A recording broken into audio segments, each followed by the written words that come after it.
tungkulin sa mga mayan. Tungkulin sa mga mayan. Magbigay ka ng halimbawa. Ready na. Sumunod sa oras. Okay, magaling. So, sa ating pagbabalikan, tayo tayo may natutunan. So, ngayon naman, ay gumako tayo sa ating munting aktividad. So, alam mo ba yung kantang Laro-Laro Sita?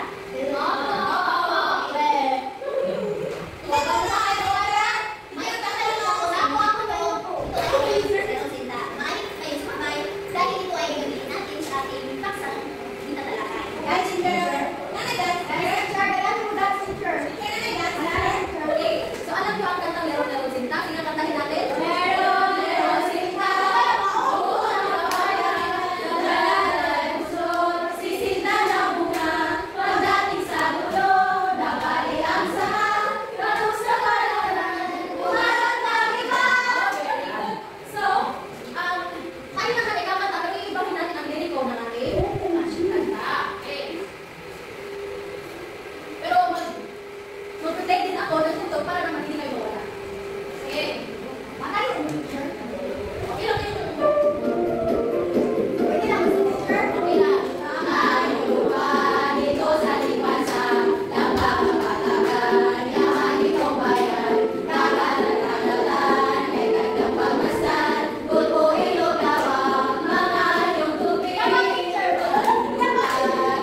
taas. So, isa ka kagagan.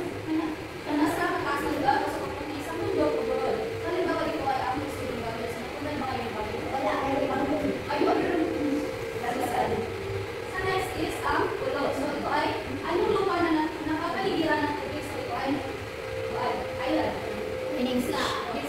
Isla. Ito ang pulo. May isa man yung mauna na inyong tubig. Ito naman ang mga anong tubig na makikita natin dito sa Pilipinas. Una ay ang karagatan. Ito ay ang pinakamalalim, pinakamalawak at pinakamalaki sa lahat ng anong tubig. Tama ba? Opo! Okay, ano? Ay, okay na lang muna kayo. Ito naman ay dagat. Makibasa? Ay, malawak na yung tubig na mas maliit lamang sa sukat sa karagatan. Okay, so ito ay mas maliit lamang sa karagatan. Ito ay magkadugtong lamang. Sure, ang dagat na sa karagatan? Oo, ito ay magkadugtong lamang ang dagat at karagatan. Ang karagatan teacher ko, kainaw na teacher mo. Oo, ang karagatan ay, example ito ay ang Pasipiko. Diyan madaan ang mga malalaki at malawak na mga bato. Oo, napakaraming mga creatures. Sa mga lugar. Okay, so sa mga malay ang ilog. Ito ay ang makibasa.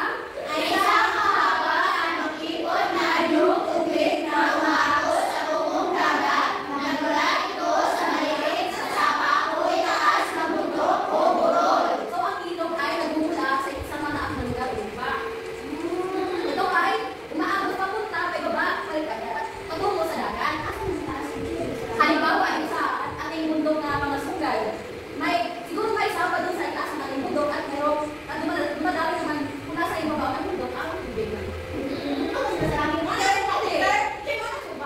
Oo, ito ay ang subat sa ating liwanag. Okay. Teacher, ang unahan ko, teacher. Teacher, uglayan ko, teacher. Mara ko sa ilog, teacher.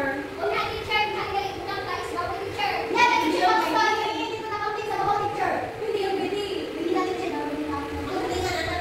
Kapag alam nyo mayroong kain na nilalagay dun sa dun sa ilog, ito yung maligo. So, sa susunod naman ay ang loob. Ito ay isang bahagi ng dagat. Nakikinig ba kayo? Okay. Ito ay isang bahagi ng dagat na nakakaloob sa baybayin nito. Dito dumanaon ang mga barko ng pasahero at pagkatapos ito, umanapulong ito ng iba't ibang bansa. So, ito ay dalungan ng mga barko. Lima pa naman ito ay air. Sport ng baybayin. Okay. So, alam nyo ako? Oo, tama. Sampo na ang loob.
lang. Okay. So, alam niyo na ang mga, halimbawa, ang mga anong lupa ng tubig. So, meron akong mga katanungan. Dalawa kayo? Opo! Okay. Ano ang anong lupa at ano naman ang anong tubig? Sino makapag sasabi kung ano ang mga anong lupa? Okay? Okay? Pwede siya? Lupa ay yung mundo. Kanan, langka. Anong tubig? Dagat, lawa, bukod, teacher. Hello, okay, tama. Bigyan natin ng isang ang galing na si Patricia, okay? Ang galing. Okay. Ito naman ang pangalawang tanong, pakibasa. Bakit mahalagang pangalagaan ang mga anyong ito? Bakit daw? Okay, sino makapagsasagot? Siya. Paano pangalagaan ang mga anyong? Teacher, huwag magtapon ng basura. Saan? Siyempre, sa tubig. Oh, very good. Sino pa? Oh, Okay, tama. Ikaw sa maputo ng puno para? Hindi kang bahaga. Okay, iwas ang bahaga kasi hindi masira ang ating mga lupa. Okay, handa na ba kayo sa ating aktibidad? Okay. So, hahatiin ko ang klase sa dalawang pagkat at ang bawat pagkat ay magpuunahan sa pagbuo na larawan pa na isipan at buo ng pinagbuon nila. Ibasa natin ang puntos ayon sa ating lantayan. So, start tayo dito kay ano? Lina? 1, isa, dalawa, isa, dalawa, isel. Isa, dalawa. Okay. Ang inyong gagawin ay, sa bawat pangkat, meron kayong dalawang activity. Ito ay ang pagbuo ng dalawang pagbuo ng larawang kaisipan at pagbuo ng mga pinagbuo sa letra. At inyo yung ikokomenta. So, kung sino pagkat ang mauna ay siyang mag-ring ng ating bell. Okay, para wala natin sino pagkat ang mauna. Dahil, dito sa ating pagkatayan na kung sino mauna ang pagkatapos ng ginawang activity ay siyang makakita ng puntos. Tapos sa operasyon naman ay itong puntos.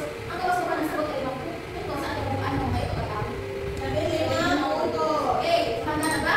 Handa na! Okay. Ang pagkat na una ay dito sa kaliwa at dito sa kanan pang kaliwa. Sige, teacher. wala ko handa. Di ba? Excuse me.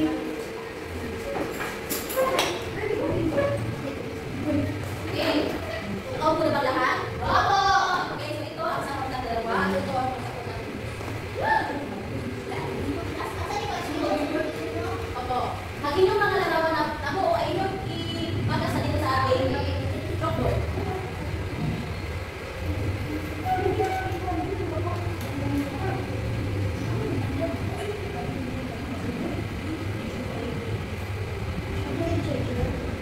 Bawat pangkat ay may 5 mga anyo na inyong bubuuin.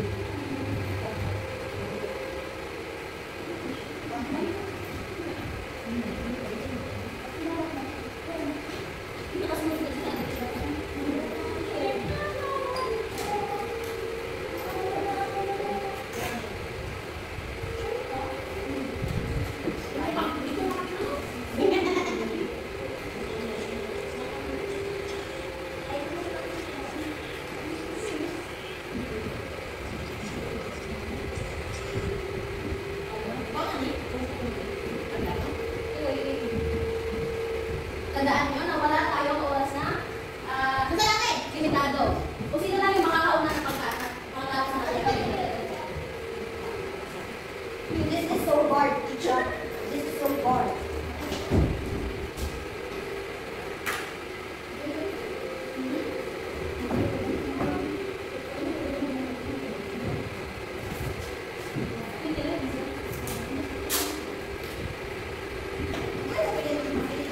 Uy, Patricia, mo lagi naglamog.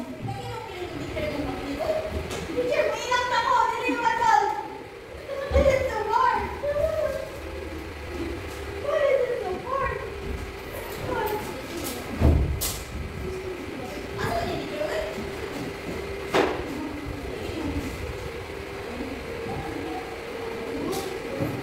Stick that to the wall.